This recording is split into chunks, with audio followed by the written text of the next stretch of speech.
1.10 लाख लोग हमनी के गाना के 8 दिन में सुनने भाई, 8-9 दिन में। आप लोग के ही बहुत बड़ा उपलब्धि बा।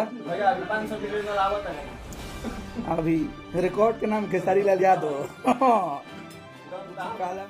पावर स्टार पवन सिंह के बर्थडे गाना रिलीज से पहले ही फ्लॉप करने की प्लानिंग हो गई शुरू। तो क्या है खबर, इस वीडियो में हम जानने वाले हैं। तो बेशक अगर आप पावर स्टार पवन सिंह के सच्चे फैन हैं तो चैनल को सब्सक्राइब करके एक छोटा सा कमेंट जरूर करना और वीडियो आप पूरा जरूर देखिए। सबसे पहले मैं आपको बता देना चाहता हूं कि पावर स्टार पवन सिंह का आज तक जितना भी गाना आया अपने आप में एक नया इतिहास रचा। वहीं पर खेसारी लाल यादव का काफी दिन के बाद एक गाना आया था, नींबू खरबूजा भइल 2।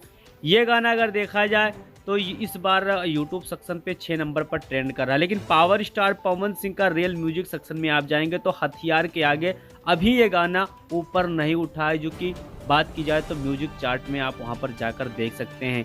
और अखिलेश कश्यप ने पहले ही बयान दे दिया, उनके साथी लोग भी बता रहे हैं कि इस बार देखा जाए तो 500 मिलियन का रिकॉर्ड बनाने जा रहे हैं खेसारी लाल यादव। तो 2024 में क्या पावर स्टार पवन सिंह का रिकॉर्ड खेसारी लाल यादव तोड़ पाएंगे कि नहीं तोड़ पाएंगे, आप लोग हमें कमेंट बॉक्स में कमेंट करिए। और पावर स्टार पवन सिंह का बर्थडे गाना इस बार एक नया रिकॉर्ड भोजपुरी इंडस्ट्रीज में फिर से खींचने वाला है।